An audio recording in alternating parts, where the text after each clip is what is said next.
The Zephyrian High Command had studied Earth for exactly 47.3 standard cycles before declaring it ripe for conquest. Their reconnaissance drones had mapped every continent, catalogued the primitive nuclear weapons, and analyzed the fractured political systems. The humans appeared to be a typical Class C civilization, barely spacefaring, perpetually at war with themselves, and possessed of laughably outdated military technology. Admiral Vexthul adjusted his ceremonial battle crown as he gazed down at the blue-green world from the bridge of the dreadnought Eternal Dominion. Behind him, a fleet of 3,000 vessels stretched across the void like a metallic constellation. "Begin the preliminary bombardment," he commanded, his translator rendering his clicks and hisses into crisp galactic standard. "Target their major population centers first. Standard pacification protocol." The first wave of plasma cannons lit up Earth's night sky like a deadly aurora. Sydney, Tokyo, and Berlin vanished in brilliant flashes. The humans' primitive satellite networks went dark. Their quaint internet fell silent. Vexthul's mandibles clicked in satisfaction. "Deploy ground forces. This will be over within one rotation." That was his first mistake. The landing craft descended toward what their maps indicated was New York City. As the ramps lowered and Zephyrian warriors poured out in their powered armor, they expected to find cowering survivors begging for mercy. Instead, they found Sarah Chen. Sarah was a kindergarten teacher from Queens who had been visiting her sister in Manhattan when the bombardment began. She had watched her city burn from a subway tunnel, clutching a baseball bat she'd grabbed from a sporting goods store. When the aliens emerged from their sleek craft, she was the first human they encountered. "Hey!" she shouted, stepping out from behind an overturned taxi. "You just killed my sister." The Zephyrian squad leader, Warrior Prime Klaxon, raised his plasma rifle with casual indifference. These primitive bipeds would learn to. Sarah swung the aluminum bat with the fury of someone who had just lost everything that mattered.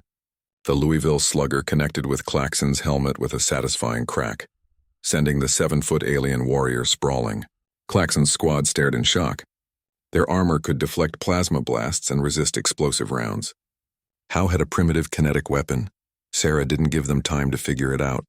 She grabbed Klaxon's rifle and through pure instinct and rage found the trigger. The plasma bolt vaporized 2 Zephyrians before they could react. "This is for Jenny," she screamed, firing again.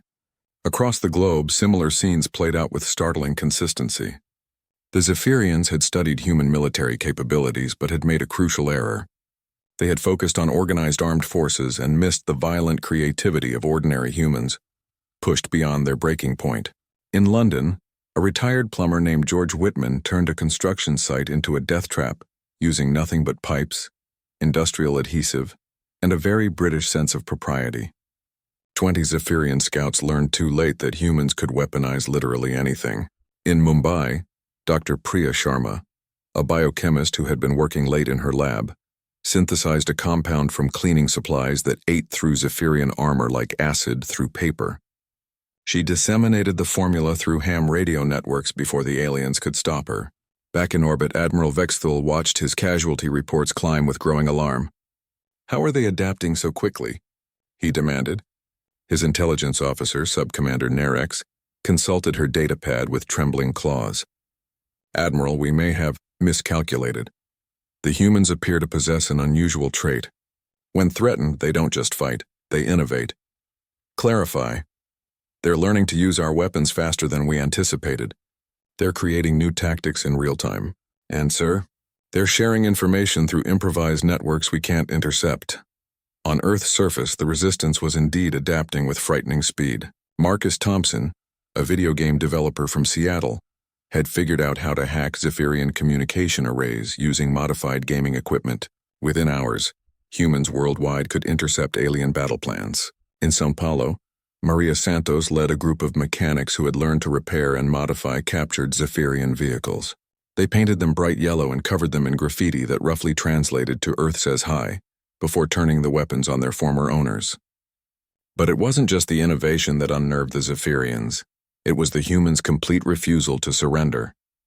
Other species, when faced with overwhelming odds, would attempt to negotiate or submit.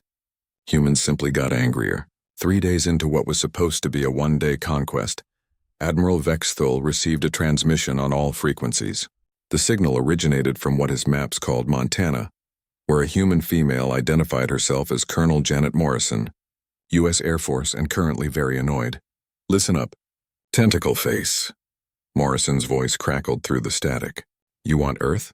Come and take it. But know this. We've been practicing war on each other for millennia. You just gave us a common enemy. Bad move. As if to punctuate her point, a modified human aircraft screamed past the viewscreen, somehow having achieved escape velocity, using what appeared to be duct tape and pure spite. It launched a salvo of repurposed Zephyrian missiles at the Eternal Dominion before vanishing into the asteroid belt.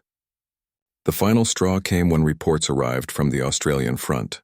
A group of humans had somehow tamed the local wildlife and were conducting mounted warfare using creatures the Zephyrians database listed as extremely venomous, death dealers. The sight of humans riding giant spiders into battle while screaming what could only be profanity was apparently too much for Zephyrian morale. Admiral Vexthal made the decision that would save his career and his species' reputation. He activated the emergency retreat protocol. All ships immediate withdrawal to safe distance. Mark Earth as quarantine level absolute. Classification, Death World. Subcategory, inhabited by psychotic innovators. As the Zephyrian fleet limped away from Earth's solar system, Vexthal composed his report to High Command. How could he explain that they had been defeated not by superior technology or numbers, but by sheer human stubbornness and an alarming tendency to turn household objects into weapons of mass destruction? He settled on the truth. Invasion failed. Species designation human requires immediate reclassification to galactic threat level, maximum. Recommend avoiding Sol system entirely. They have turned their primitive kinetic sports equipment into effective anti-armor weapons, and that's just the beginning of their capability spectrum. Down on Earth, Sarah Chen sat on the rubble of what had been Times Square, still holding her baseball bat. Around her, humans were already rebuilding. Their eyes turned toward the stars with a new understanding of what lay beyond their world. They had learned they weren't alone in the universe. The universe, unfortunately, had learned about humans. Big error, huge.